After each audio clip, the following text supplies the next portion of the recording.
से पहचान क्विज कार्यक्रम के फाइनल राउंड में मैं सभी प्रतिभागियों का स्वागत करता हूं, अभिनंदन करता हूं और मुझे बहुत ही खुशी हो रही है कि आज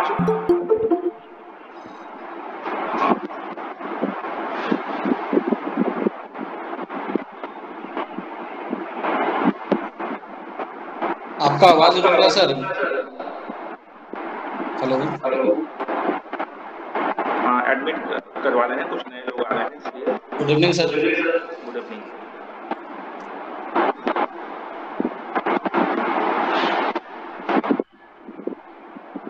ज्ञान से पहचान के इस क्विज कार्यक्रम में, जो कि प्रत्येक दिन संध्या 5 से 6 हम लोग आयोजन करते हैं, जिसका उद्देश्य है कि कोरोना संक्रमण काल में भी जो बच्चे घर पर बैठे हुए हैं, जो विद्यार्थी नकारात्मक भावना से ओतप्रोत हैं, वो अपने करियर के प्रति जागरूक बने, वो लगातार अपने स्टडीज के प्रति जो है जीवट बने रहें, पढ़ाई पर उनका ध्यान केंद्रित रहे और 2-3 दिनों में जो अभ्यर्थियों को हम लोग चुनते हैं फाइनल राउंड के लिए, उन फाइनल राउंड में जो अभ्यर्थी चुन करके आते हैं, उनमें से 10 अभ्यर्थियों को संस्थान द्वारा प्रोत्साहन के तौर पर जो है एक प्रोत्साहन करने के लिए राशि दी जाती है और यह राशि उनके लिए अनमोल होती है, क्योंकि आप जानते हैं कि पुरस्कार किसी के लिए भी अनमोल होता है, चाहे वह एक कलम का ही पुरस्कार क्यों ना हो, क्योंकि इतने लोगों के बीच इतने कठिन प्रतियोगिता के बाद जो विद्यार्थी यहाँ पर चुन करके आते हैं, वो निश्चित तौर पर बहुत ही प्रतिभावान होते हैं, बहुत ही टैलेंटेड होते हैं और उनमें प्रतिभा कूट कूट करके भरी होती है।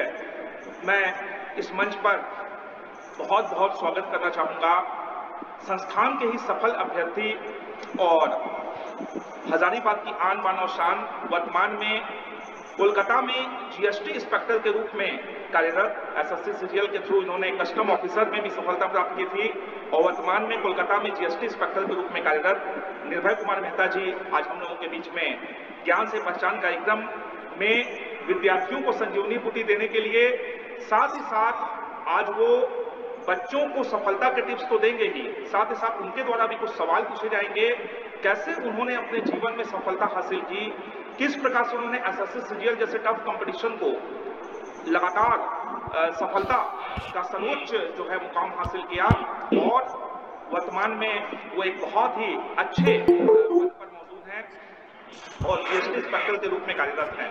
तो मैं इस मंच पर निर्भय जी का बहुत बहुत स्वागत करता हूं और मुझे यह बताते हुए बहुत ही हर्ष का अनुभव हो रहा है कि निर्भय जी हजारीबाग के ही पदमा के रहने वाले हैं और ग्रामीण प्रतिभा का भी इन्होंने जबरदस्त लोहा मनवाया। बहुत ही जीवट, बहुत ही संवेदनशील व्यक्तित्व और साथ ही साथ यह न केवल एक बहुत ही उत्कृष्ट पदाधिकारी हैं, बल्कि एक बहुत संवेदनशील इंसान भी है।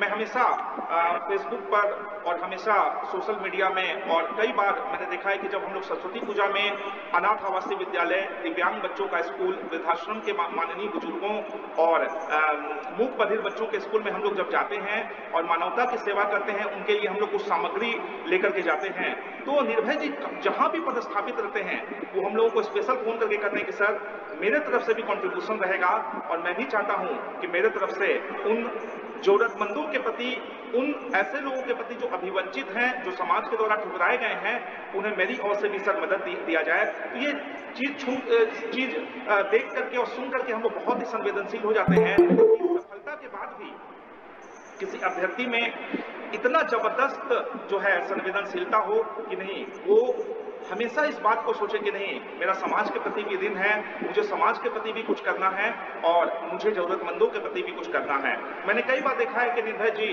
वृद्धाश्रम के सम्मानित बुजुर्गों के बीच भी जाकर के उन्हें गर्म कपड़े, ऊनी कंबल, चादर, स्वेटर, इनर और कई चीजों को भेंट स्वरूप प्रदान करते हैं, उनके साथ जाकर समय बिताते हैं और उनको जो कमी का एहसास होता है कि नहीं मेरे पुत्र नहीं है या मेरे परिवार वालों ने ठुकरा दिया है, उस कमी को दूर करने का प्रयास करते हैं। तो ये एक संवेदनशीलता का परिचायक होता है। तो इस मंच पर निर्भय जी का हम लोग बहुत ही तहे दिल से स्वागत करते हैं, अभिनंदन करते हैं और आज सभी जो विद्यार्थीगण हम लोगों के साथ जुड़े हुए हैं, हम उनका भी बहुत तहे दिल से स्वागत करते हैं और सबों को बेस्ट ऑफ लक करते हैं कि आप आज बहुत अच्छा खेले क्विज में और आप अपना बेस्ट परफॉर्मेंस दें और उसके बाद जो है टॉप 10 पे जो भी आएंगे संस्थान के द्वारा जो उन्हें प्रोत्साहन राशि दी जाएगी, आज वो प्रोत्साहन राशि निर्भय कुमार मेहता जी के द्वारा आप लोगों को प्रदान की जा रही है।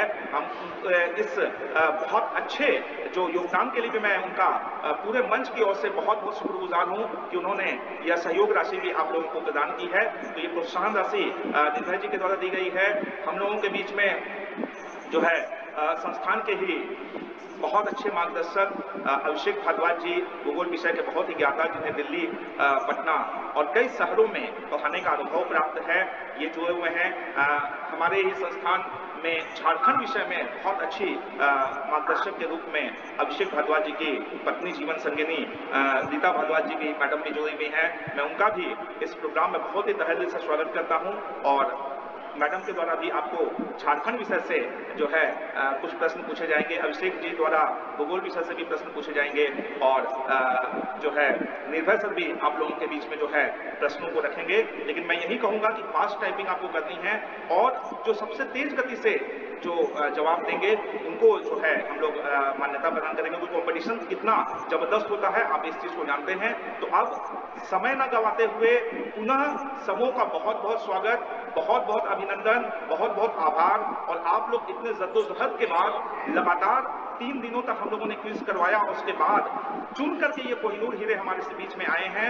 मैं सबों का बहुत बहुत स्वागत करता हूं, और आप सबों के उज्जवल भविष्य की मंगलमय कामनाएं करता हूं। साथ ही साथ आप लोगों से ये भी अपील करना चाहूंगा कि आप अपने प्यारे गुरुकुल के YouTube चैनल को ज्यादा से ज्यादा सब्सक्राइब करें, शेयर करें, अपने दोस्तों, सखी सहेलियों और शुभचिंतकों के ग्रुप में इसे भेजें। क्योंकि गुरुकुल जितने उच्च मुकाम तक पहुंचेगा उतना ही आपका भी कद ऊंचा होगा, उतना ही अपनत्व, प्रेम और सहयोग की भावना आपके अंदर में आएगी। क्योंकि आपको भी लगेगा कि जिस क्विज के मंच से हमने पुरस्कार को जीता था, आज वो राष्ट्रीय रूप से आज एक चैनल बना हुआ है और राष्ट्रीय रूप से शिक्षा की लौ जला रहा है। तो ये मेरा आप लोगों से बहुत ही हम्बल रिक्वेस्ट होगा, विनम्र अनुरोध होगा कि आप अपने इस प्यारे चैनल को ज्यादा से ज्यादा सब्सक्राइब करवाएं और ज्यादा से ज्यादा इसका प्रचार प्रसार करें। क्योंकि यह शिक्षा की लौ जला रहा है, शिक्षा का प्रचार प्रसार हो रहा है। और आज का पहला प्रश्न मैं आप लोगों से पूछने जा रहा हूं, और उसके बाद निर्भय जी आप लोगों के बीच में आएंगे और ये करेंगे।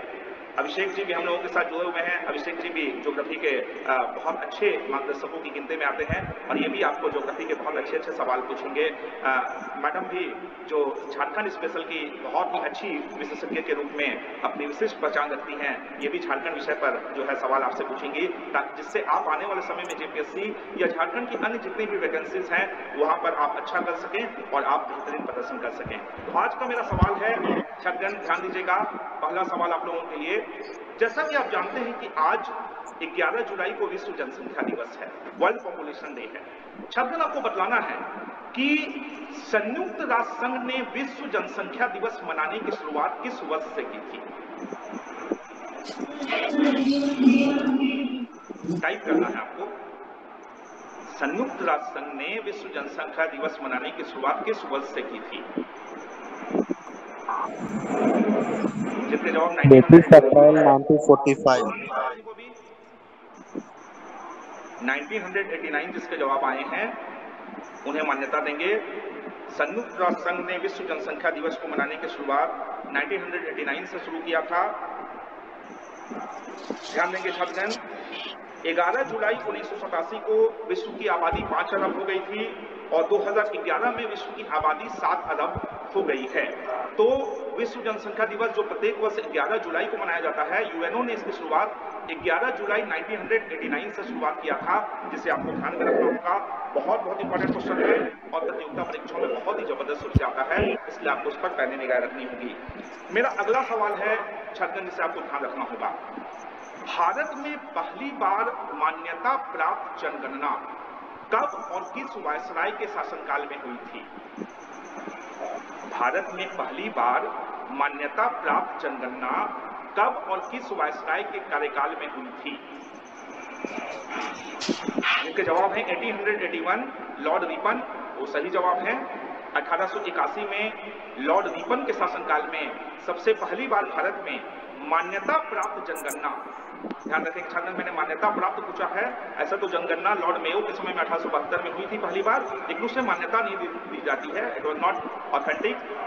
ये मान्यता प्राप्त जनगणना के बारे में मैंने पूछा था, तो ये सही जवाब है। मान्यता प्राप्त जनगणना का 1881 में लॉर्ड रिपन के शासनकाल में पहली बार मान्यता प्राप्त जनगणना भारतवर्ष में हुई थी, जिसे आपको ध्यान रखना होगा। ये आगामी प्रतियोगिता परीक्षाओं के लिए बहुत बहुत इंपॉर्टेंट होगा और आपको इस पर पहले निगाहें अपनी रखनी होगी, एक चीजों को ध्यान देना होगा, एक चीजों को मनन करना होगा।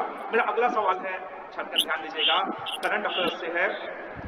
अभी हाल में महान अभिनेता दिलीप कुमार साहब का निधन हो गया। यूसुफ खान जिनका वास्तविक नाम था, दिलीप कुमार साहब के बारे में आपको बतलाना है छात्रगण कि दिलीप कुमार की मृत्यु मुंबई के किस अस्पताल में हुई? दिलीप कुमार की मृत्यु मुंबई के किस अस्पताल में हुई? छोटी छोटी बारीक बातों को याद रखें कॉम्पिटिशन में, क्योंकि एक बड़ी हस्ती का चले जाना यह छोटी मोटी बात नहीं है। एक बहुत बड़ी रिक्तता आई है हमारे फिल्मी दुनिया में, जिनके जवाब हिंदुजा अस्पताल आएंगे, उन्हें मान्यता देंगे। हिंदुजा हॉस्पिटल मुंबई, हिंदुजा अस्पताल मुंबई में माननीय यूसुफ खान साहब, दिलीप कुमार जी, एक लीजेंड जो है उनकी मृत्यु हुई है, जिसे आपको ध्यान में रखना होगा। और एक चीजों को छात्र याद रखिएगा, हिंदुजा अस्पताल मुंबई में, है ना। अब छात्र मैं आप लोगों के बीच में बहुत ही गर्व के साथ निर्भय जी को आमंत्रित कर रहा हूं, और वो आपको अपने जीवन के सफर की सफलता के टिप्स तो देंगे ही, किस प्रकार से उनके परिवार ने, उनकी जीवन संगिनी ने प्रोत्साहित किया उनको, किस प्रकार से उनके जीवन में गुरुकुल का महत्व रहा, शिक्षकों का महत्व रहा, और किस प्रकार से वो लगातार एसएससी सीजीएल के प्रतियोगिता परीक्षाओं में दो बार सफलता के शिखर पर पहुंचे। ये टिप्स प्रतियोगी विद्यार्थी जो आज हमारे साथ इस लाइव न्यूज में जुड़े हुए हैं, उनके लिए आने वाले समय में बहुत ही संजीवनी बड़ी लाभदायक और मील का पत्थर साबित होंगे।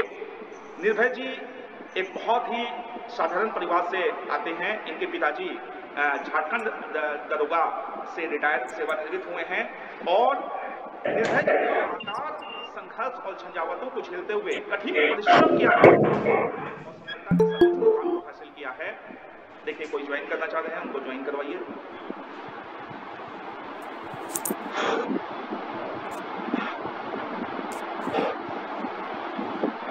तो निर्भय जी के लिए मैं बता दूं कि इन्होंने जीवन में जो मेहनत किया है, जो संघर्ष किया है, आज उसका सुखद परिणाम है कि वर्तमान में जीएसटी इंस्पेक्टर के रूप में कार्यरत हैं। न केवल एक अच्छे पदाधिकारी हैं, बल्कि एक संवेदनशील इंसान भी हैं।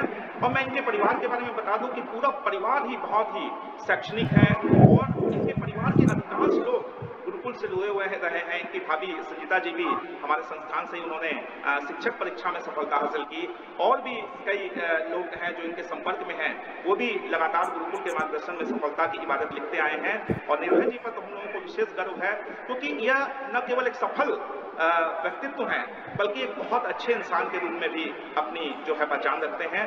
तो अपने बारे में निर्भय जी और सफलता के टिप्स विद्यार्थियों को देंगे।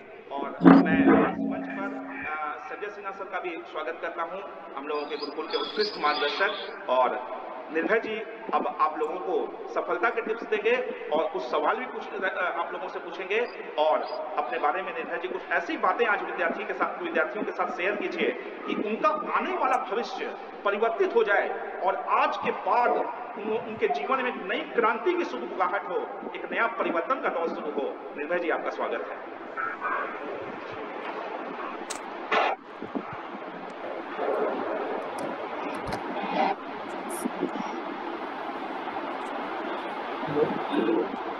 हाँ सर, आवाज आ रही है? हेलो, हाँ आवाज आ रही है सर? हाँ हाँ, आवाज आ रही है निर्भय जी, आ रही है आवाज।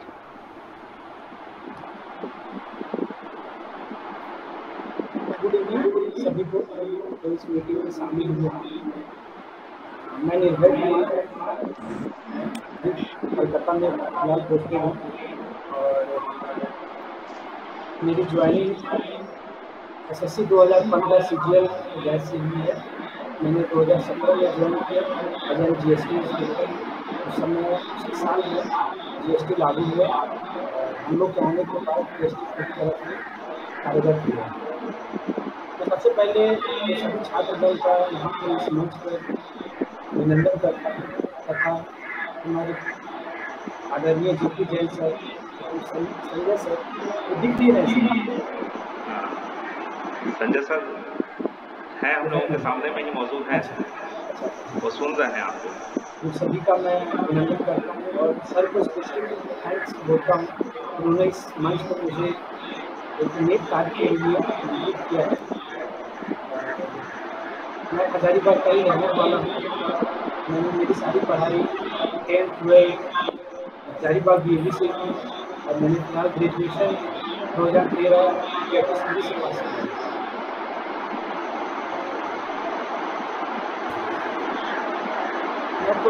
मैं CGL की तैयारी मैंने की। मुझे 2 बार 2014 के बाद मुझे कस्टम इंस्पेक्टर नोटिस हुआ था, जिसका नौकरी मैंने 1 साल किया। 1 साल करने के बाद फिर मैंने पुनः एग्जाम दिया। एग्जाम देने के बाद हमारा selection as an excise inspector Kolkata में पोस्टिंग हुआ। तब से मैं कोलकाता में ही कार्यरत हूँ। आप जो भी छात्रगण SSC CGL के तैयारी कर रहे हो या उनके बारे में कुछ जानकारी लेना चाहते हो, कैसे एग्जाम निकालना है, कैसे पढ़ाई करनी है, वो सारे को मैं बता सकता हूँ, स्पेशली SSC CGL। बाकी तो मैंने कोई कंपटीशन का तैयारी एग्जाम तो दिया है और तैयारी करके वैसे एग्जाम मैंने नहीं किया। भाई जी थोड़ा सा तेज बोलेंगे, थोड़ी सी आवाज आपकी क्लियर नहीं आ पा रही है। थोड़ा फैन ऑफ कर देता हूँ, फैन ऑफ कर देता हूँ, फैन ऑफ कर देता हूँ। हाँ प्लीज, ताकि बच्चे उसको स्पष्ट तौर पर सुन सकें।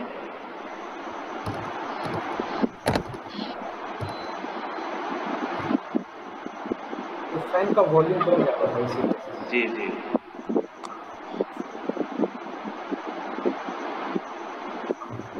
यहाँ बहुत से छात्र होंगे जो जनरल कंपटीशन की तैयारी कर रहे होंगे और JP जैन सर के गाइडेंस में रहकर तैयारी आप लोग की अच्छी ही चल रही होगी।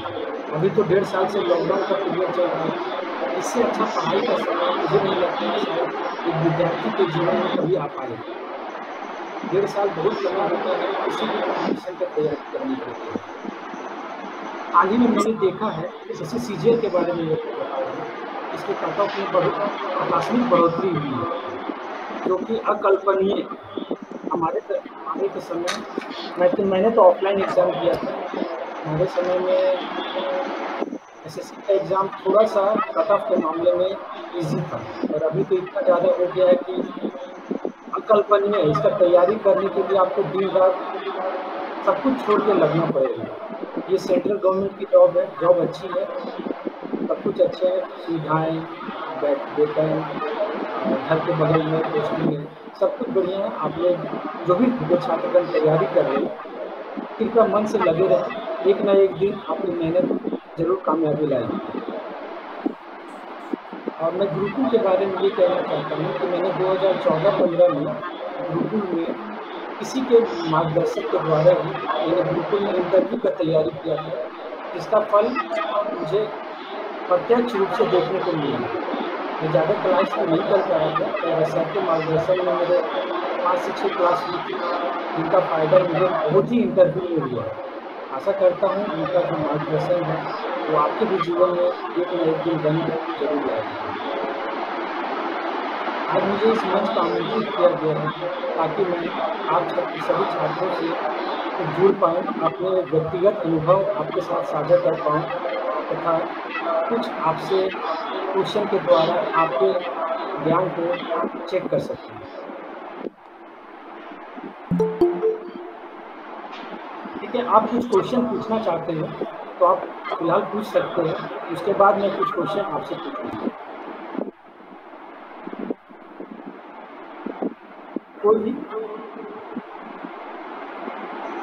कोई भी विद्यार्थी जिन्हें अपने कैरियर से संबंधित कुछ भी प्रश्न पूछना, जो SSC CGL की तैयारी में संलग्न है और चाहते हैं कि सफलता प्राप्त करें तो आपके बीच सीधे तौर पर लाइव उपलब्ध हैं निर्भय जी, जो दो बार एसएससी सीजीएल की परीक्षा में सफलता प्राप्त कर चुके हैं और कस्टम ऑफिसर के बाद इन्होंने जीएसटी इंस्पेक्टर के रूप में वर्तमान में कार्यरत हैं।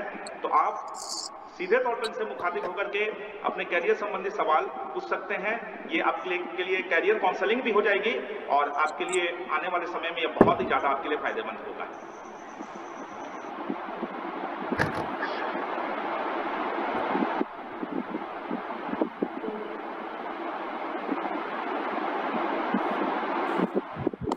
हाँ दीपक जी, आप कुछ पूछना चाहते हैं?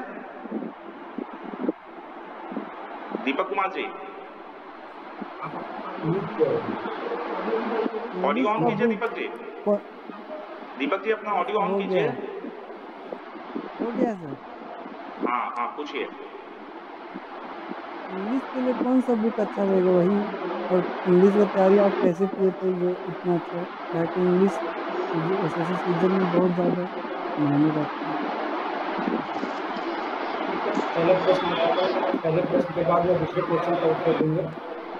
एसएससी सीजन में इंग्लिश का बहुत महत्व है। आउट ऑफ 700 300 वेटेज है इंग्लिश का। इंग्लिश का तैयारी मैं तो किरण बुक से किया था, उस समय तो ऑनलाइन तो इतनी सुविधा नहीं थी, और मैं किरण का बुक से प्रैक्टिस किया। मॉक टेस्ट रेगुलर में देता था, महिंद्रा में मैंने ज्वाइन करता था। महिंद्रा का मॉक टेस्ट मेरे को हफ्ता में 2 मिल जाता था। और किरण का बुक सबसे बेस्ट है। किरण का चैप्टर वाइज इंग्लिश का एक बुक आता है, किरण पब्लिकेशन 200-250 में आएगा, आप उसको ले लें और निरंतर प्रयास करते रहें। आपका ग्रामर का भी और वोकैब का भी प्रैक्टिस उसमें अच्छी खासी है। और थ्योरी के लिए मैं बता रहा हूँ, थ्योरी के लिए एक बुक आती है, लिख लें आप, उसको नोट कर लें। Mirror in common error, mirror in common error Ashok Kumar Singh का बुक है। तो सबसे बढ़िया बुक है। मार्केट में जितने भी अवेलेबल बुक्स हैं उन सारे में सबसे अच्छे अशोक कुमार सिंह थ्योरी के लिए। और प्रैक्टिस के लिए बुक जो आता है वो किरण की बुक है, किरण चैप्टर वाइज। उसमें प्रीवियस ईयर्स के कुछ पेपर्स भी होते हैं, कुछ मॉक टेस्ट भी होते हैं, वो सारे वो बेस्ट। ये दो बुक आपके लिए काफ़ी है। उसमें जो भी कुछ पिछले साल पहले 5-6 साल का आया है उसको आप नोट डाउन कर लें, उसको प्रैक्टिस करें, वोकैब में भी, ग्रामर में भी, ठीक है, वो काफ़ी है पढ़ने के लिए। और उसके बाद उसके पहले आप थ्योरी पढ़ लें अशोक कुमार सिंह से। Ashok Kumar Singh mirror in common है, ये 2 बुक काफ़ी है आपको इंग्लिश की तैयारी करनी है। अब मैं इंग्लिश का अपना पर्सनल एक्सपीरियंस शेयर करता हूँ। मैं डीएवी से पढ़ा हूँ, मेरी इंग्लिश ठीक ठाक थी, उतनी अच्छी तो नहीं थी, पर मैं इंग्लिश पर बहुत फोकस किया था। आउट ऑफ 200 मेरे को 175 मार्क्स उस समय। और हमको लगता है ऑल ओवर इंडिया में 100 या 150 स्टूडेंट होंगे जिनको 175 प्लस मार्क्स आए थे इंग्लिश में। उनमें से एक मैं कैंडिडेट था। इंग्लिश के बदौलत भी मेरा दोनों साल चयन हुआ, 2014 में भी जिसमें मैं कस्टम इंस्पेक्टर बना था, 2015 में जिससे मैं जीएसटी इंस्पेक्टर बना। दोनों साल में मेरा मार्क्स 175 प्लस था। इसलिए मैंने उसी दोनों बुक से पढ़ाई किया था। इसलिए मैंने मुझे जो कुछ भी जानकारी उस बुक से है मैं आपको बता रहा हूँ। वो बुक से अच्छी मार्केट में कोई अवेलेबल बुक नहीं है, आप उसको पढ़ें, निरंतर पढ़ें। मैं तो 6-6 घंटा इंग्लिश पढ़ता था, सुबह 6 से दोपहर 12 बजे तक। बीच में हाफ घंटे तक ब्रेक लेता था सिर्फ ब्रश करने के लिए, नाश्ते तक फ्रेश होने, ब्रश करने और नाश्ता करना। आधा घंटा मेहनत करके मैं 5.5 घंटा इंग्लिश पढ़ना। इसका फल मुझे 2 साल 1 साल में 2 साल में आशा करता हूँ मेरे इस विचार से सहमत होंगे और आप इसी को फॉलो करके अपना भी आप इंग्लिश बहुत हद तक सुधार सकते हैं। तो डाउट होगा उसको बिल्कुल कहीं से भी आप सोच के उसका निकाल सकते हैं। धन्यवाद। ये दूसरा प्रश्न कौन सा बुक रहेगा अच्छा? कौन सा? वोकैब के लिए? वोकैब के लिए मैंने बताया, बोलिए कौन सा बुक अच्छा रहेगा? प्रीवियस ईयर सारा अच्छा रहेगा या फिर अभी तो फिलहाल के लिए आप प्रीवियस ईयर कर लीजिए। उसमें बहुत सारे क्वेश्चन प्रीवियस ईयर के आए हैं जो कि रिपीट होते हैं, ठीक है, पहला। उसके बाद एक RS अग्रवाल की बुक आती है, उसमें वोकैब सेक्शन बहुत ही अच्छा है। उस बुक से भी आप सेकेंड में, पहला तो आपको प्रीवियस ईयर कंसल्ट करना है। उसके बाद RS अग्रवाल की एक बुक आती है वोकैब का, जिसमें एंटो सिग्नो बहुत अच्छा से दिया हुआ, आप उसको भी सेकेंड ऑप्शन में रख सकते हैं। ये दो चीज़ आप फॉलो कीजिए, वोकैब आपका ठीक है। और ग्रामर के लिए मैंने बताया मिरर इन कॉमन है, ये सबसे बेस्ट है। और प्रैक्टिस के लिए किरण है। और कोई क्वेश्चन? और किन्हीं के कोई सवाल है? और कोई अभ्यर्थी कोई सवाल क्वेश्चन है? हाँ, वो हाथ क्वेश्चन पूछना चाह रहे हैं, पूछिए। अरविंद जी बोलिए। सर मेरा आवाज जा रहा है सर? हाँ, आ रहा आवाज आपका। बोलिए। सर जैसे कि सर हम लोग को दिक्कत मतलब ये होता है तैयारी करने के दौरान कि सर चीज़ें एक बार जो पढ़ ली हैं सिलेबस में उसको सर रिवीजन करने में थोड़ा सा दिक्कत लगता है कि ये चीज़ हमने पढ़ लिया, जिसकी वजह से रिवीजन नहीं करते हैं और इसको छोड़ते जाते हैं। लेकिन जब मॉक टेस्ट देते हैं तो इसका परिणाम देखने को मिलता है कि सर उतना अच्छा मतलब नहीं कर पाते हैं स्कोर। तो सर प्रैक्टिस के लिए कुछ ऐसा बताइए जिसमें हमको ज़्यादा से ज़्यादा इस चीज़ को कर पाए सर। ठीक है, मैं बता रहा हूँ। आप जब आप प्रैक्टिस कर, जब आप पढ़ते हैं थ्योरी, मॉक टेस्ट दोनों अलग होता है। जब आप थ्योरी पढ़ते हैं तो कोशिश कीजिए कि 2 दिन आप रेगुलर पढ़ें, ठीक है। और जब तीसरी दिन आप बैठते हैं पढ़ने के लिए तो आधे घंटे का समय, यदि आप 1.5 घंटा या 2 घंटा किसी एक टॉपिक को पढ़ रहे हैं, मान लीजिए जीके ही पढ़ रहे हैं, इंग्लिश पढ़ रहे हैं, मैथ्स पढ़ रहे हैं, कुछ कॉन्सेप्ट आपको नया मिला क्योंकि आप लोगों ने पहले पढ़ लिया, तो आप कोशिश कीजिए कि जो तीसरे दिन आप बैठ गए आधे घंटा मिनिमम 30 मिनट्स आप लोग पीछे का रिवाइंड करें, रिवीजन कर लें कि मैंने 2 दिन क्या पढ़ा। 10-10 मिनट लगेगा, 10 से 20 मिनट आप दोनों दिन का, 10 मिनट पहले दिन का, 10 मिनट दूसरे दिन का, मिनिमम हो सकता है उसको 15 मिनट लगे, 20 मिनट लगे, लेकिन जो भी आप टॉपिक पढ़े हैं 2 दिन, पिछला 2 दिन, उसको कोशिश कीजिए तीसरा दिन रिवाइज करना।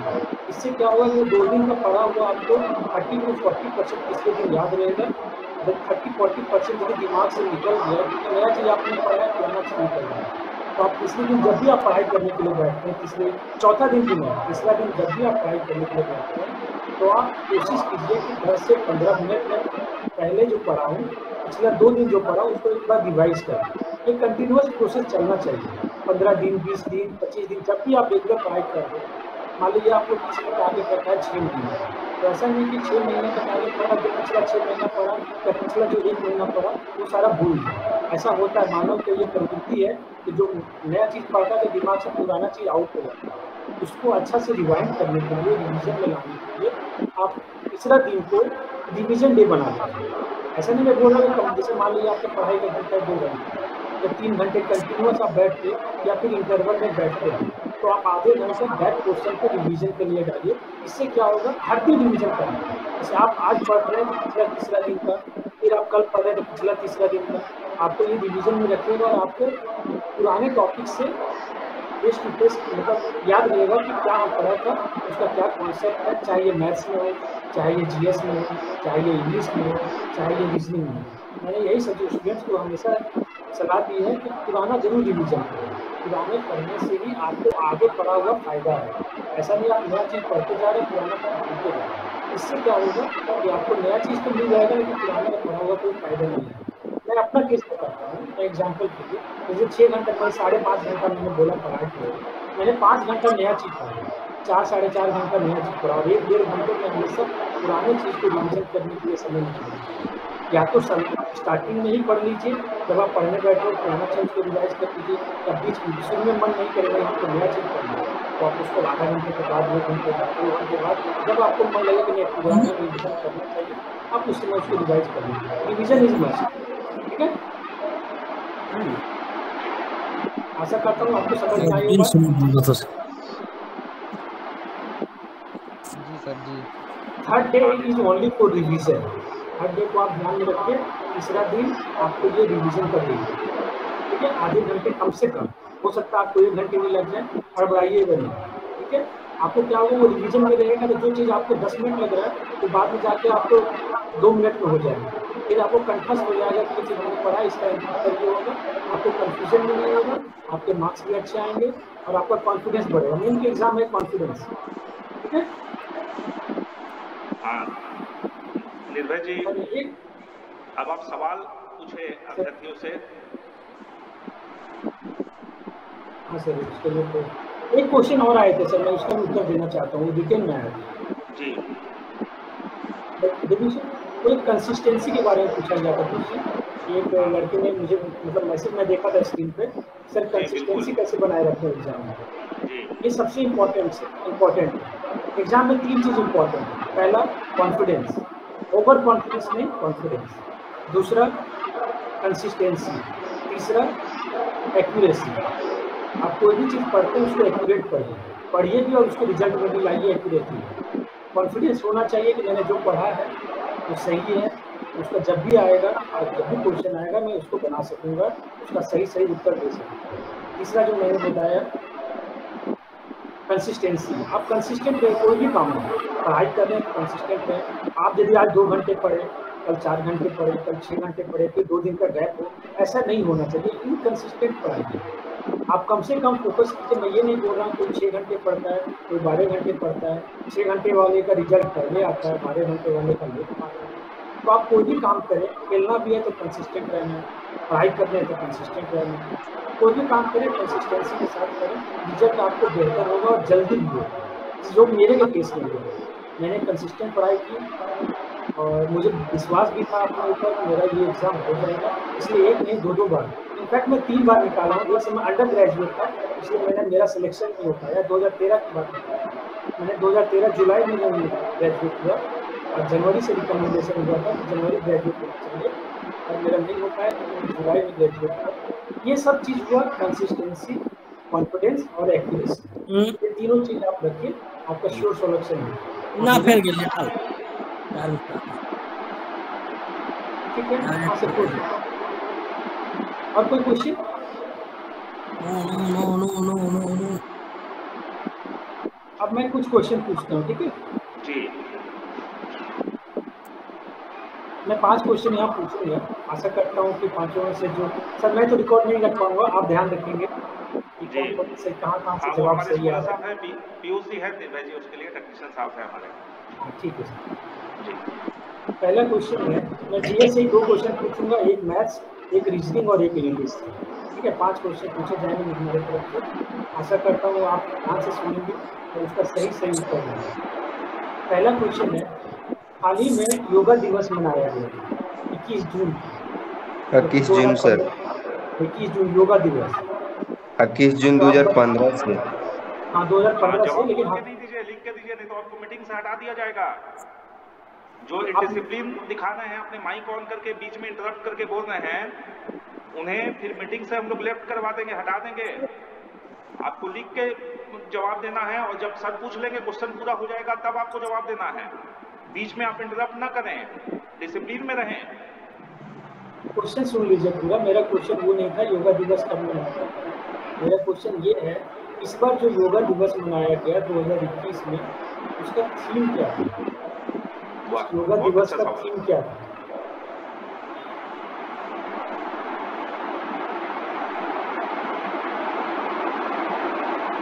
जवाब दे दीजिए निर्भय सर आप।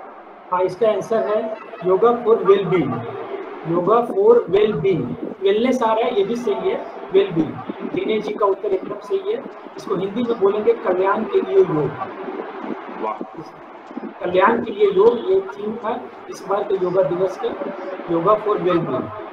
ठीक है, जिन जिन विद्यार्थी का सही उत्तर है वो रिकॉर्ड में चलेगा। दूसरा question, which was the capital of Harshavardhana? Harshavardhana का कैपिटल क्या था? हर्षवर्धना राजधानी क्या है?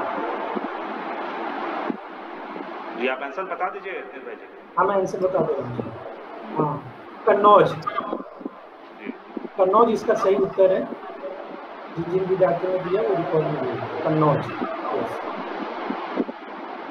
दूसरा, एक इंग्लिश का क्वेश्चन है, 2 जीएस का हो गया, एक इंग्लिश का question. Neither of them fill in the blanks. Neither of them fill in the blanks hard working. Neither of them dash hard working.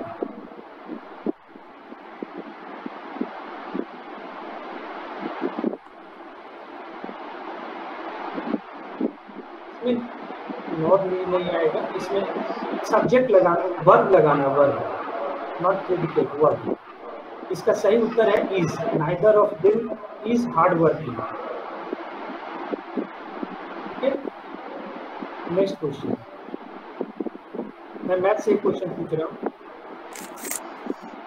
English में कंफर्टेबल है ना आप लोग? इंग्लिश में A man sells an article, एक आदमी, अच्छा मैं हिंदी में भी अनुवाद कर देता हूँ, हमारे पास इंग्लिश में लिखा हुआ है तो मैं हिंदी अनुवाद कर देता हूँ। एक आदमी एक आर्टिकल को 15% प्रॉफिट पे बेचा, 50% प्रॉफिट पे बेचा। यदि वो 6 रुपया ज़्यादा में बेचता तो उसको 18 रुपया का फायदा होगा, 18% का फायदा होगा। एक आदमी एक आर्टिकल 15% में बेचा, यदि उसको 6 रुपये ज़्यादा में बेचता तो उसको 18% का फायदा होगा। तो बताइए कि उस आर्टिकल का सीपी क्या है, कॉस्ट प्राइस, लागत मूल्य। देखिए जवाब आ गया हाँ, निर्भय जी, बता दीजिए। एकदम सही उत्तर सही है, 200। जिनका भी 200 उत्तर है वो सही है, बहुत अच्छे। जिनका भी उत्तर 200 है वो सही है। Last but not the least एक लास्ट क्वेश्चन है जो कि रीजनिंग का है, ध्यान से सुनिएगा, ये हिंदी में। ये डायरेक्शन का क्वेश्चन है, मैं चैप्टर बता दे रहा हूँ डायरेक्शन का। एक लड़की अपने घर से चलती है, वह पहले उत्तर पश्चिम में, नोट कीजिएगा, वह पहले उत्तर पश्चिम में 30 मीटर चलती है और फिर दक्षिण पश्चिम में 30 मीटर चलती है। पहले क्या, उत्तर पश्चिम 30 मीटर, देन दक्षिण पश्चिम, ठीक है, दक्षिण पश्चिम में 30 मीटर चलती है, फिर वह दक्षिण पूर्व में 30 मीटर चलती है, अंत में वह अपने घर की ओर मुड़ जाती है। स्टार्टिंग की थी घर से, फिर वो घर की तरफ मुड़ गई। अब बताना है कि वो किस दिशा में चल रही है, आपको उत्तर देना है वो अब किस दिशा में चल रही है। जवाब आ गए हैं जी, बताइए आप। एक जवाब सही है, नॉर्थ ईस्ट, इसका उत्तर नॉर्थ ईस्ट सही है, ठीक है। मैं अब फाइनली मैं बोल के कंक्लूड कर रहा हूँ कि बहुत बहुत धन्यवाद सर, जो आपने आपके द्वारा मुझे इस मंच की प्राप्ति हुई। आशा करता हूँ फ्यूचर में भी इन लोग छात्रों का मैं मार्गदर्शन कर पाऊँ, और किसी भी तरह का कोई प्रॉब्लम हो ऑनलाइन ऑफलाइन आप सर के माध्यम से हमारा नंबर लेकर आप मुझे कॉन्टैक्ट करके फ़ोन कर सकते हैं। कैसे पढ़ाई करनी है, कितनी पढ़ाई करनी है, कब करनी है, कैसे एग्जाम में पाएंगे, ये सब सारे क्वेश्चन आप पूछ के सर के द्वारा मेरा नंबर लेकर आप मुझे फोन कीजिए, मैं आपको सही मार्गदर्शन दूंगा। और फिर आशा करता हूँ जो भी मार्गदर्शन आपको हमारे तरफ से या सर के तरफ से मिलता हो उसको जीवन में अमल करें और उसको जल्द से जल्द रिजल्ट के तौर पे अपना ही नहीं पूरे समाज का, गाँव का, सबसे इम्पोर्टेंट अपने माता पिता का नाम जल्द से जल्द रोशन करें। धन्यवाद। बहुत बहुत धन्यवाद निर्भय जी। सोशल मीडिया पर फेसबुक पर मैंने आपके बारे में जो लिखा पोस्ट को उस पर काफ़ी लाइक और काफ़ी कमेंट्स और बहुत से लोगों ने उसको बहुत पसंद किया आपकी जीवनी को, और बहुत से लोग प्रेरित हुए आपके जीवन के सारी पहलुओं को जान करके। तो बहुत कई लोग समाज सेवा के क्षेत्र में भी प्रेरित हुए, मुझसे उन्होंने पर्सनली फ़ोन करके पूछा कि कौन है ये शख्सियत जो हजारीबाग में भी आकर वृद्धाश्रम में आकर के बुजुर्गों के बीच समय बिताते और ये उन्हें गर्म कपड़े वगैरह का वितरण करते। तो मैंने उनको डिटेल्स बताई तो उनको काफ़ी प्रेरणा मिली इस बात से। तो बहुत अच्छा लगता है कि आप जैसे व्यक्तित्व, और आज आकर के आपने जो विद्यार्थियों को टिप्स दिए हैं, मैं तो कहूँगा कि ये निश्चित तौर पर विद्यार्थी इस चीज़ को अपना लें कि प्रत्येक दिन अपने स्टडीज़ के दौरान पहले जो आपने स्टडीज़ की है उसको आप 15 मिनट आधा घंटा रिवीजन कर लें, तो वो आपकी और भी पुख्ता होते चली जाएगी। नई चीज़ों को पढ़ने के पहले आप पुरानी चीज़ों पर रिवीजन कर लेते हैं तो वो आपके लिए आने वाले समय में मील का पत्थर साबित होगी और सफलता आपके कदम चूमेगी। साथ ही साथ आपने जो बुक्स के रेफर किया कि किरण पब्लिकेशन का बुक आप पढ़ें इंग्लिश के लिए, a mirror of common era जो अशोक कुमार सिंह की जी की आती है, ये सब किताबें बहुत ही माइलस्टोन होती है और ये सब किताबों को पढ़ करके लोग सफलता के पथ पर अग्रसर हैं। बहुत अच्छी अच्छी बातें आपने बताई। साथ ही साथ आपने सवाल भी बहुत अच्छे अच्छे पूछे। इंटरनेशनल योगा डे का थीम जो कि आने वाले समय में निश्चित तौर पर प्रतियोगिता परीक्षाओं के लिए बहुत जबरदस्त रूप से करंट अफेयर्स में काम आता है, और मैथ्स के, रीजनिंग के, इंग्लिश के सारे क्वेश्चन जो आपके द्वारा पूछे गए वो भी क्वेश्चन अपने आप में बहुत माइलस्टोन थे और बहुत अच्छे जो है क्वेश्चन का लेवल आपने पूछा। मुझे बहुत खुशी होती है कि अंडर ग्रेजुएट में भी आपने एक बार SSC CGL निकाला और बाद में लगातार 2 बार सफलता अर्जित की और निश्चित तौर पर आपका व्यक्तित्व बहुत ही सौम्य, शालीन, सुसंस्कृत है और आपके परिवार के लोग, आपके माता पिता और आपके जीवन संगिनी सबों के प्रति हम लोग बहुत आभार प्रकट करते हैं। आपके माता पिता को विशेष तौर पर मैं नमन करता हूं। मेरी उनसे मुलाकात भी हुई है जब मैं आपके विवाह समारोह में आया था। तो चूंकि उन्होंने ऐसे पुत्र रत्न को जन्म दिया है जो कि बहुत सोबर नेचर का है और बहुत ये है। मुझे एक बार याद है निर्भय जी की अचानक आप एक बार संडे को मैं टेस्ट ले रहा था रविवार को और आप अचानक एक बार सरप्राइज विजिट पे गुरुकुल आ गए थे और मैं देख करके खुद बहुत आश्चर्यचकित रह गया था कि निर्भय जी ने कोई सूचना भी दी थी और अचानक आ गए। तो आपने कहा कि सर मुझे प्रतियोगी विद्यार्थियों से मिलना बहुत अच्छा लगता है और मुझे उनसे बातचीत करना, यदि मेरे टिप्स से वो कुछ जीवन में कर लें तो इससे बड़ी खुशी मुझे कुछ और नहीं मिल सकती है। तो मुझे याद है कि उस दिन बहुत सारे विद्यार्थी टेस्ट दे रहे थे और आपने उन्हें सफलता के टिप्स दिए थे, वो काफी मोटिवेट भी हुए थे और आपकी सरप्राइज विजिट को देख करके मैं खुद बहुत ज्यादा आश्चर्यचकित हो गया था। तो इसके लिए भी मैं बहुत आपको आभार प्रकट करता हूँ। आप आने वाले समय में बहुत आगे जाएं, उच्च मुकाम को हासिल करें और पारिवारिक सुख शांति समृद्धि उल्लास और उन्नति में निरंतर प्रगति हो। निर्भय जी हम लोग इस मंच से सबों की ओर से यही मंगल कामना करते हैं और ईश्वर से यही प्रार्थना करते हैं। बहुत धन्यवाद sir. Thank you so much. और अब हम लोग इस कार्यक्रम को आगे बढ़ाते हुए, चूंकि समय कम है इसलिए अब हम लोग अपने विशेषज्ञों से गुजारिश करेंगे कि मात्र 2 सवाल जो हमारे विशेषज्ञ जो है वो पूछेंगे। 2 सवाल संजय सर की ओर से आएंगे, 2 सवाल अभिषेक जी ज्योग्राफी विषय से पूछेंगे, 2 सवाल झारखंड से मैडम पूछेंगी और उसके बाद जो है हम लोग क्विज के फाइनल राउंड का जो है आज का समापन की ओर चलेंगे। तो अब हम लोग आदरणीय संजय सर से अनुरोध करेंगे कि 2 सवाल संजय सर इन लोगों से पूछें और उसके बाद हम लोग क्विज को आगे की दिशा में ले जाते हैं। संजय सर। बहुत धन्यवाद सर आपका। और आज के हमारे मुख्य अतिथि निर्भय जी का इस मंच पर मैं बहुत स्वागत करता हूँ और निर्भय शुरू से ही बहुत मेधावी छात्र रहे हैं, मैं उन्हें बहुत धन्यवाद देता हूं। आप इस मंच पर आए निर्भय जी और बहुत अच्छे बच्चों को आपने टिप्स दिया और बच्चे आपके बातों से बहुत लाभान्वित होंगे। बहुत खुश रहिए, आशीर्वाद। और आप रियली सर ने आपके बारे में बहुत कुछ बताया है, सचमुच इससे बढ़कर आप हैं, ये कुछ नहीं आपके लिए रोजगार ये कम है और भी बहुत ज़्यादा आप हैं। बहुत अच्छा लगा निर्भय जी, आपके जीवन में सुख शांति समृद्धि उल्लास की वृद्धि हो, आपको अनुपम बधाई देते हैं। चलिए, चूंकि वक्त बहुत ही कम है और प्रश्न ज़्यादा करना है तो मेरा 2 प्रश्न का ही है टारगेट। चूंकि समय है 5 बजे से हमारा प्रतिदिन का क्विज है चैंपियन, आप सब 5 बजे पुनः जुड़ जाएंगे। तो हमारा आज का पहला क्वेश्चन है, बहुत ध्यान से सुनिएगा। एक मनुष्य को बेरी नामक रोग होता है, सूखा रोग होता है और उसी मनुष्य को स्कर्वी रोग भी हो जाता है। जवाब दीजिए वह कौन सा विटामिन नहीं ले रहा है, वह कौन सा विटामिन नहीं ले रहा है। क्वेश्चन ध्यान से सुनेंगे। एक मनुष्य को बेरी जी करेक्ट। चूंकि 3 प्रश्न था इसमें, उसको बेरी भी होता है जी, विटामिन B1 की कमी के कारण होता है, उसे सूखा रोग होता है विटामिन D की कमी से, और उसे स्कर्वी रोग होता है विटामिन C की कमी से। जिन्होंने भी इसका आंसर B1, D और C कंसेक्यूटिव ऑर्डर में जिन्होंने आंसर दिया होगा इसका, उसी को मान लीजिएगा। विटामिन B1, D और C इसका आंसर होना चाहिए।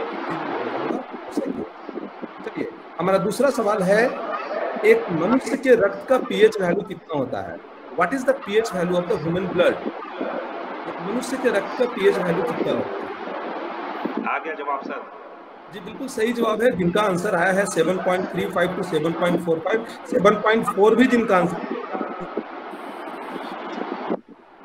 जवाब है। बहुत बहुत धन्यवाद। और मैं इस मंच से अभिषेक का भी स्वागत करना चाहता हूं, ज्योग्राफी के हमारे मार्गदर्शक। बहुत बहुत धन्यवाद अभिषेक। ओवर टू यू अभिषेक। अभिषेक जी 2 सवाल ज्योग्राफी के बहुत ही बेहतरीन सवाल पूछे। अभिषेक जी को फुल स्क्रीन कर लीजिए। पहले तो good evening sir, Sanjay sir और निर्भय सर, गुड इवनिंग। और इस मंच पर आमंत्रित करने के लिए सर बहुत आभार आपका। और एक बात और, स्टूडेंट जो जुड़े हुए हैं उनसे बोलना चाहेंगे कि हम एज ए स्टूडेंट गुरुकुल में लगभग 15 साल पहले पढ़ते थे।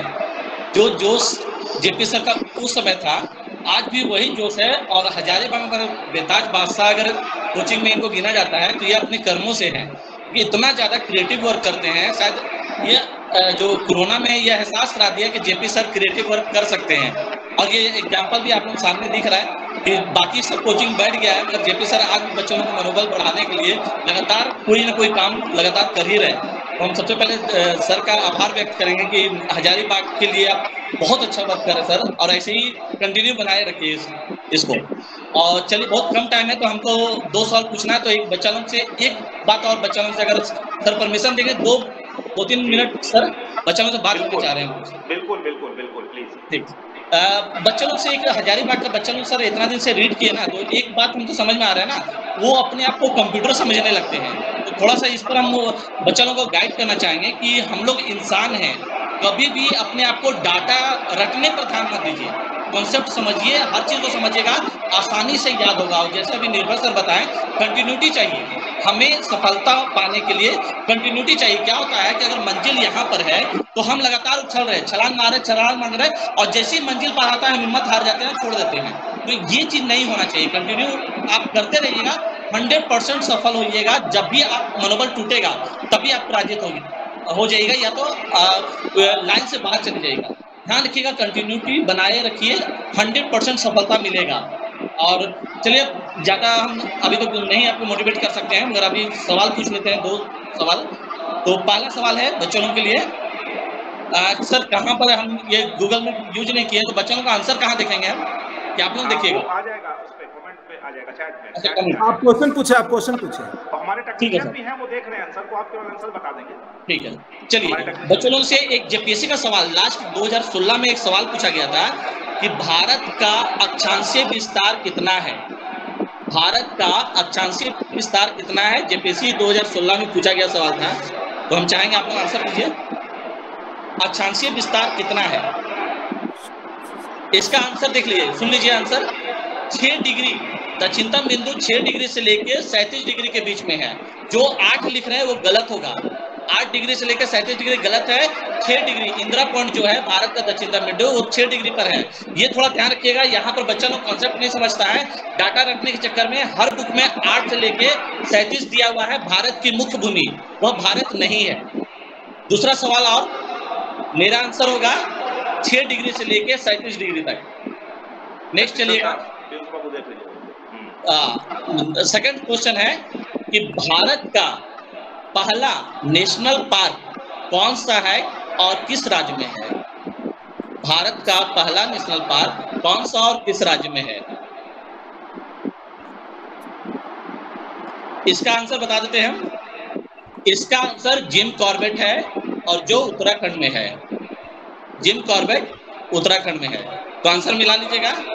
और फिर से बच्चों को बोलेंगे कि कॉन्सेप्ट समझने पर विश्वास कीजिएगा, डाटा मत रखिएगा। हजारीबाग में ज्यादातर बच्चे लोग डाटा रखते हैं, डाटा एग्जाम के 2-4 दिन पहले देखा जाता है, रटा नहीं जाता है। हम लोग इंसान हैं, समझेंगे तो वो हमेशा याद रहेगा, और जहां रटेंगे वो हमेशा भूल जाएंगे। तो इस बात को ध्यान रखिएगा, ठीक है ना। और थैंक यू सर, बहुत अच्छा लगा ये क्रिएटिव वर्क करने के लिए। चलिए तो हम मैडम को शिफ्ट करें सर, या आप देखिए। हाँ बिल्कुल, मैडम को 2 झारखंड से सवाल पूछने हैं। मैडम झारखंड से सवाल पूछेंगी, हाँ प्लीज मैडम, मोस्ट वेलकम। पहले नमस्ते sir, good afternoon. Good afternoon. Sanjay sir को भी गुड आफ्टरनून सर, निर्भय सर को भी गुड आफ्टरनून। तो हम तो ज्यादा यहाँ पे कुछ बोल नहीं पाएंगे सर, लेकिन यहाँ पे हम 2 सवाल बच्चों से पूछते हैं।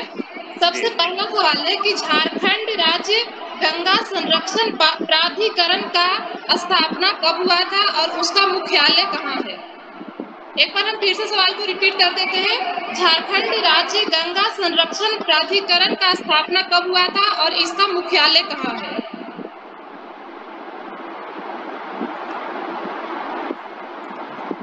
चलिए इसका हम आंसर बता देते हैं। इसका स्थापना 20 फरवरी 2009 को, और इसका मुख्यालय रांची में है।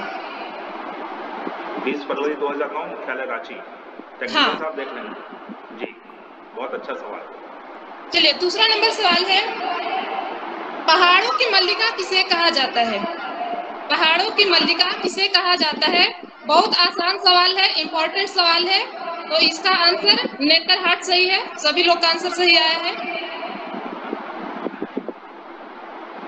ठीक है सर, थैंक यू। बहुत इंपॉर्टेंट सवाल आपने पूछा। दोनों सवाल काफ़ी इंपॉर्टेंट है आगामी प्रतियोगिता परीक्षाओं के लिए झारखंड के। और अभिषेक जी ने भी जो दोनों सवाल पूछे, बहुत अच्छे सवाल पूछे। मैं अभिषेक जी को इस मंच से कहना चाहूँगा कि हम लोग एक दिन ज्योग्राफी स्पेशल पर भी क्विज करवाएंगे अभिषेक जी। उस दिन भी मैं आपको यूट्यूब पर सादर आमंत्रित करते हुए बहुत खुशी की अनुभूति मुझे होगी। और 5 से 6 जो है जो क्विज हम लोग यूट्यूब पे करवाते हैं, तो उसमें हम लोग स्पेशल ज्योग्राफी का क्विज करवाएंगे, तो उसमें आपको आना है और आपको बच्चों के साथ लाइव जुड़ना है। और मैडम से भी मैं कहूँगा कि झारखंड विषय पर जब हम लोग क्विज शुरू करेंगे तो उस दिन मैडम को भी आकर के एक दिन 1 घंटे का क्विज करवाना है बच्चों के बीच, ताकि बच्चे झारखंड विषय पर और भी पारंगत हो जाएं और भी बेहतरीन अपना प्रदर्शन कर सकें। और जैसा कि अभिषेक जी ने बताया कि हजारीबाग के बच्चे जो है डेटा पर ये ध्यान देते हैं और ये करते हैं।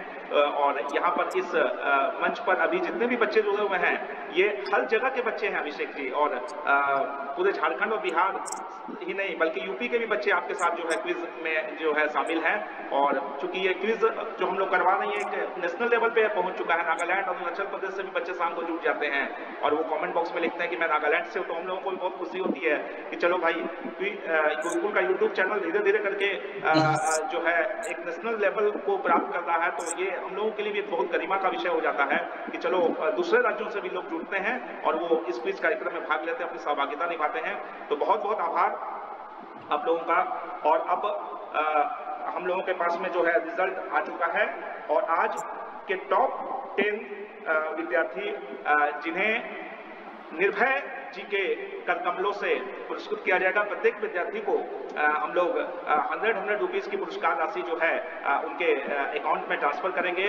आज भी विगत विजेता जो रहे हैं विद्यार्थीगण, उनके भी अकाउंट में हम लोगों ने ट्रांसफर किया है। और मीनू गुप्ता जी जो कि चाईबासा में अभी महिला थाना प्रभारी हैं, संस्थान की छात्रा, वो पिछली बार मुख्य अतिथि के रूप में आई थी और उन्होंने विद्यार्थियों के मनोबल को जबरदस्त रूप से बढ़ाया था और उनसे भी मिलकर के काफी छात्राएं प्रेरित हुई थी इसी जो गूगल मीट है उसके द्वारा। तो ये लगातार प्रयास हम लोगों का है कि इस कोरोना संक्रमण काल में भी सफल अभ्यर्थियों के साथ आप निश्चित तौर पे संपर्क में आए, हमारे विशेषज्ञों के साथ संपर्क में आए, हमारे मार्गदर्शकों की टीम के साथ आप संपर्क में आए और उनसे जाने कि आप आने वाले कल को कैसे बेहतर बना सकते हैं, अपने भविष्य को कैसे संवार सकते हैं।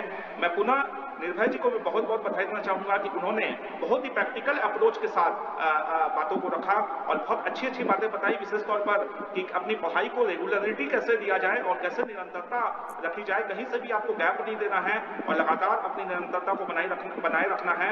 ऐसे अप्रोच बहुत कम लोगों के रहते हैं जो कि डाउन टू एकदम अर्थ या एकदम ग्राउंड लेवल की बातें करते हैं, नहीं तो बहुत किताबी बातें सफल अभ्यर्थियों के द्वारा की जाती है जो बहुत ज्यादा फायदेमंद नहीं होती है। लेकिन निर्भय जी के द्वारा जो बातें कही गई वो निश्चित तौर पर विद्यार्थी यदि अपनाते हैं तो आने वाले समय में आपका आने वाला समय बहुत ही सुमंगल होगा, बहुत ही उज्जवल भविष्य की मैं शुभकामनाएं प्रेषित करता हूं। और निरंतर रिवीजन करते रहिए, निरंतर maths, English, computer, GS, reasoning, हर विषयों को एक समान महत्व देते हुए एक रूटीन बनाइए और लगातार मेहनत करते रहिए। आप लोगों को कभी भी जरूरत होगी तो संस्थान के सभी मार्गदर्शक मैं तो तैयार हूं ही। निर्भय सर का भी मैं नंबर आप लोगों को जो है भेज दूंगा, चूंकि मैंने ग्रुप ये क्रिएट किया हुआ है तो मैं उस ग्रुप में दे दूंगा। आप निर्भय जी से भी जो है कभी भी दिन में तो चूंकि ऑफिस आवर में आप बात नहीं करें क्योंकि ऑफिस में बहुत तरह की व्यस्तता रहती है, लेकिन शाम को आप 7 बजे के बाद या सैटरडे एंड संडे को जो है हॉलीडेज के दिन आप इनसे बात कर लें और इनसे कोई भी विषय पर आप जानकारी प्राप्त कर लें तो ये आपको निश्चित तौर पर मदद करेंगे। और बहुत सहयोगी प्रवृत्ति के व्यक्ति हैं और बहुत सोबर पर्सनालिटी है इनका, जेंटलमैन पर्सनालिटी है। तो ऐसे व्यक्तित्व को पाकर के हम लोग भी गौरवान्वित अनुभव करते हैं और मुझे बहुत खुशी हो रही है आज नाम लेते हुए टॉप 10 फाइनलिस्ट का। परवेज आलम साहब बहुत बहुत बधाई, आज आपने विनर होने का गौरव प्राप्त किया है।